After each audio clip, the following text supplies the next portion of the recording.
Welcome back to Anchors Up Key West. Today, we're actually going to take the boat out of the slip. We haven't done it in quite some time. You've seen our maintenance videos, which we just did our monthly maintenance. So we did our engine room check, we did our fluid check, we did everything that we've done in our maintenance videos before we leave today. But what we're going to do is we're going to show you what we do down here. Since we live on the boat, we always have pictures up over here. We have coffee maker and mugs and so on.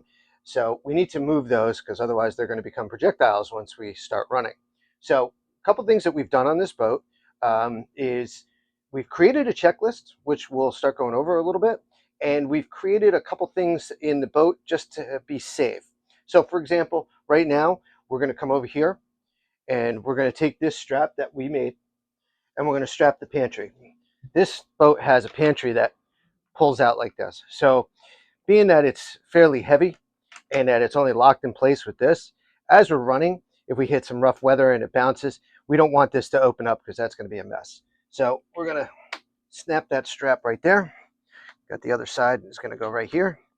Okay, and now can't open. Another thing is the pocket door for the master stateroom. The pocket door for the master stateroom just has a small metal track on here. It's just got 2 pins on the bottom. We've run without these, and unfortunately it comes off the track. So basically, Home Depot, 2 door stops, and we take one and slide it in on one side, and then we take the other one and slide it in on this side. Okay, nice and tight, and that's not going to move around and jump out of the track. So next, we're going to go and start generator, bilge blowers, and we're going to get ready to go.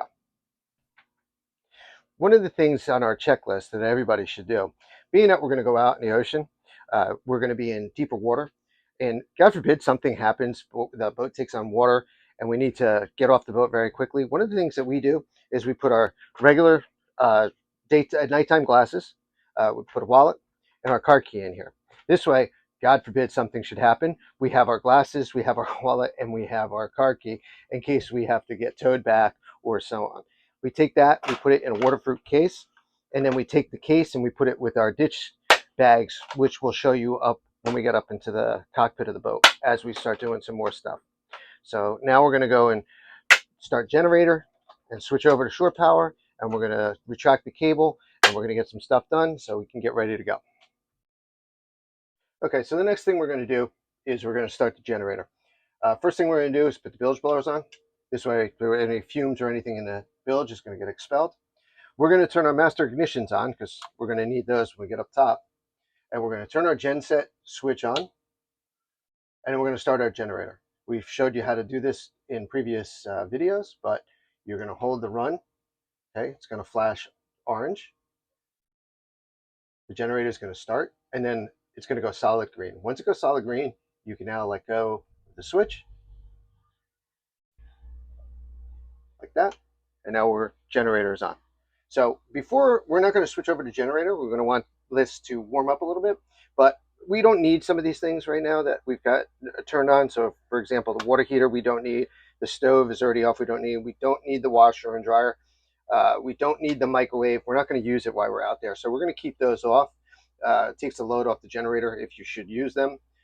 Everything else is going to stay on. Our battery switches are energized. We've got voltage from the generator right here, so we're going to let that warm up. Then we're going to switch over to generator power, shut down the shore power, and then we'll retract the cable. We're going to keep this right here, which has got our regular glasses, wallet, and keys. All of our safety gear is right there. We keep that all consolidated in one spot. We have all our flares, we have our personal EPIRBs, we have every piece of safety equipment in one spot. God forbid something should happen on the boat, we know where everything is. We don't need to go searching for anything. We don't need to go into the back of the boat. We don't need to do anything. We can just actually go right here, pull our ditch bags out, pull our glasses out, and our case here, and then we can actually abandon the boat. God forbid we had to. Okay, one of the things that we always keep in this is this knife right here. Now, right now, we don't have the tender on the back of the boat, but when we do, we strap with nylon straps, 2 in the rear, 1 in the front for the tender. And we keep the drain plug in, and we keep the GPS on the tender, plus the keys in the tender. The reason we do that is that if we were going offshore, and we're miles offshore, if we're going to the Bahamas, and something should happen to the boat, we can take this knife, We can cut those nylon straps.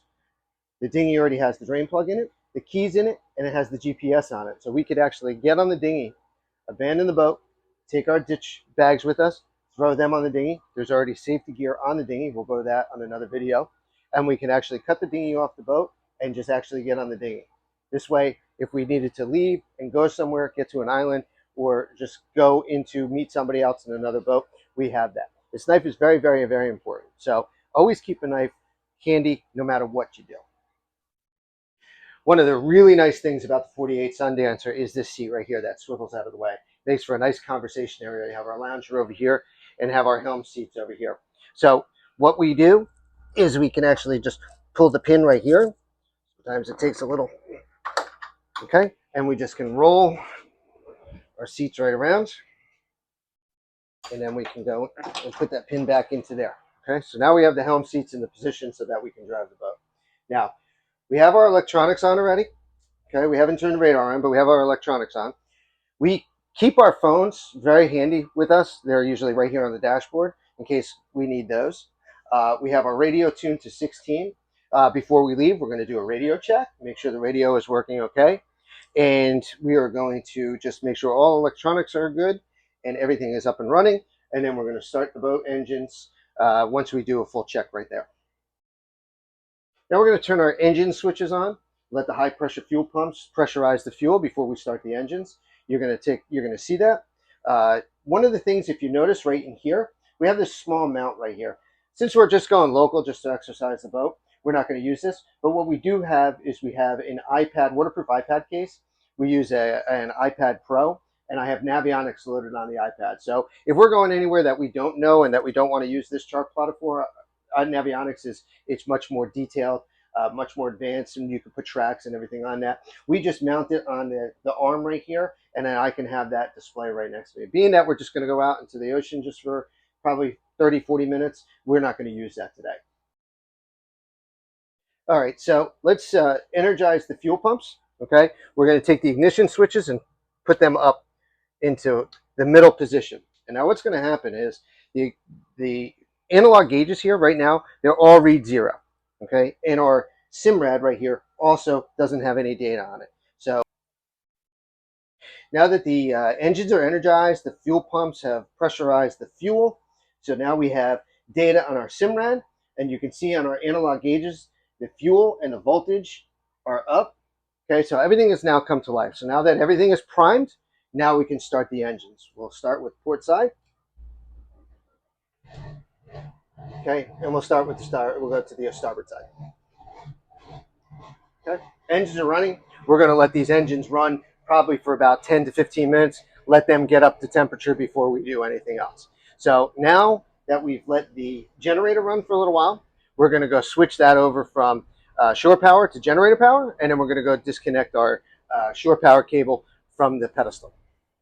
All right, now that we've let the generator warm up for a little while, we're going to go and change over from shore power to generator. So the first thing we're going to do is we're going to turn our air conditioners off, and then we're going to turn the air conditioner relay off.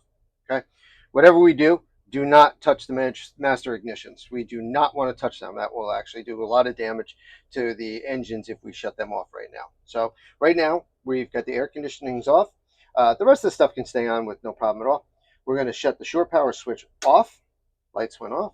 We're going to slide over to the safety to shore power, and we're going to turn the generator on. Okay, generator is coming on. We are on generator. We have lights. Now, once we switch over to generator, first thing we want to do is put the air conditioning pump relay on. Okay, we're going to count to about 10 seconds on that, and then we're going to turn our air conditioners on. Remember, we don't need the stove. We don't need the water heater. The microwave we have on right now, but we'll turn that back off because we have some lights on it. And now we're going to wait the 10 seconds, which is just about up. And now we're going to turn our air conditionings back on. Okay, so our air conditioning back on. We're on generator power. We got green light on generator power. We're switched over. We're good. Okay, so got the all-purpose tool out. Now, typically when the divers come to do the bottom of the boat, they usually get in and out of the water using the ladder on the back of the swim platform. Since we don't have a ladder on the back of these docks, they take the swim platform ladder down, they get up, and then they slide it back in. Well, there is a lock on that. and that needs to be locked. You do not want to be running out there doing 24, 25 knots and have a ladder come flying out. So we take the hammer, we go to the ladder on the back of the swim platform.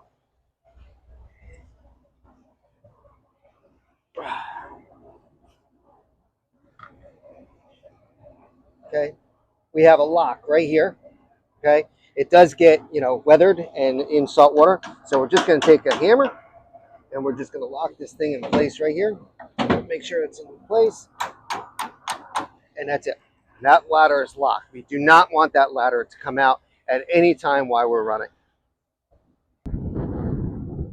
Okay, so one of the things that we need to do to prepare ourselves up here is we need to strap down the sun pads. We do have a cover that goes over the entire sun pad that snaps down to the deck, but being that we're only going to go out for a little while, we just take some bungee cord straps and go across the sun pads here. Just keeps them from blowing up. They're pretty much snapped down on the front, and there's a channel in the back here, but they do kind of flop a little bit. We also have removed our mask. Okay, our sunshade is off on the entire windshield, sides and front, and we have our vents open. Those vents are critical here because when somebody's doing the lines up on the bow, we could actually communicate. There's enough, the boat is quiet enough that we could actually communicate through those windows. Now that we've got the generator running and we're switched over to generator power, now we can shut down the shore power. So all we need to do is just go right in the panel, turn the breaker off. We turn this to the left and slide it out. Now we have some neighbors over here, so we kind of tangled up a little bit, but we're going to take this off. We're going to bring this all the way around to the boat. And then we have a Glendenning cable master in this boat. So we're going to use that to retract the cable. And then we will be completely disconnected from the dock. It's good.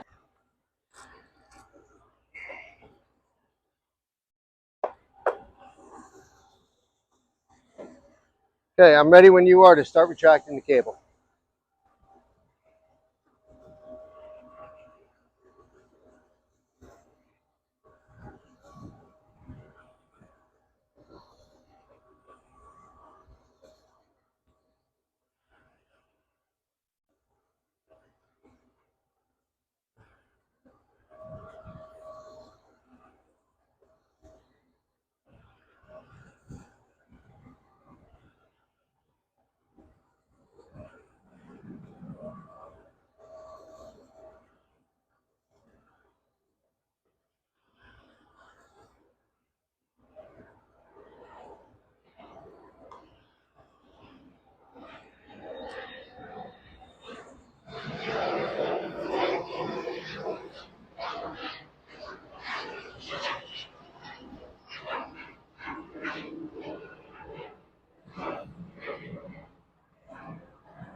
Okay, stop. Okay, so whenever you do the cable master, you want to keep the trunk open where the cable master is. Okay, and go ahead and retract a little bit more. A little bit more. A little bit more. Right there. Now, we always want to close that down because we don't want to get any salt spray on the end of the cable. We don't want to put that into the power cord, into the outlet on the dock. So we're going to keep that closed while we're running. And then once we get back and we start, we'll leave it open. Okay, so we're going to do a bow thruster test right now. And we're going to do a radio check. Make sure everything's working okay before we leave the dock. Always before we leave the dock. So our bow thruster switch is on. We're going to turn our bow thruster on itself. Solid means it's on. We're going to do a left, and we're going to do a right. Okay, that works great. Then we're going to take the radio. We already have it on 16. We're going to turn the volume up a little bit here. Okay, and we're going to do a radio check. Radio check, radio check. Oceans of Time, radio check on 1.6, please.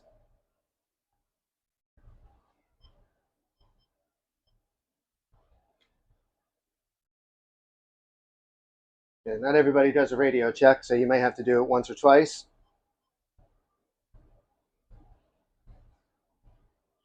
Radio check. Oceans of Time on 1-6. Radio check, please.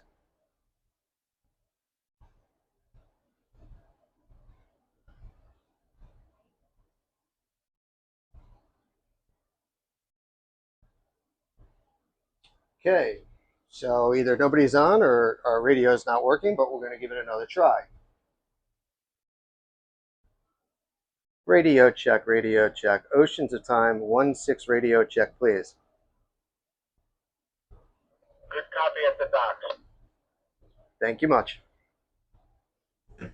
Okay, so we got a response on that, which means our radio is good, and we're just about ready to get off the dock. At this point, we are ready to untie the lines and head out. Being that we have an express style boat, it is easy for Jen and I to handle the boat ourselves. I can do the stern lines and the spring lines, then she heads up to the bow, and I get behind the helm. I have full control of the boat with the shifters and the bow thrusters.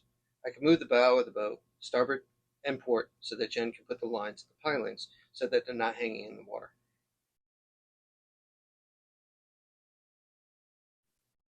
Once she has us untied, she gives me the thumbs up and we can pull out of the slip. If you know, as we are leaving, I personally never touch the throttles, shifters and bow thruster only. Only takes a few minutes and we are lined up to head out the channel. A few things to note. Part of our pre-departure checklist is also part of our monthly maintenance routine. We also do a short visual in the engine room, check the weather forecast, and test our horns on days that we use the boat.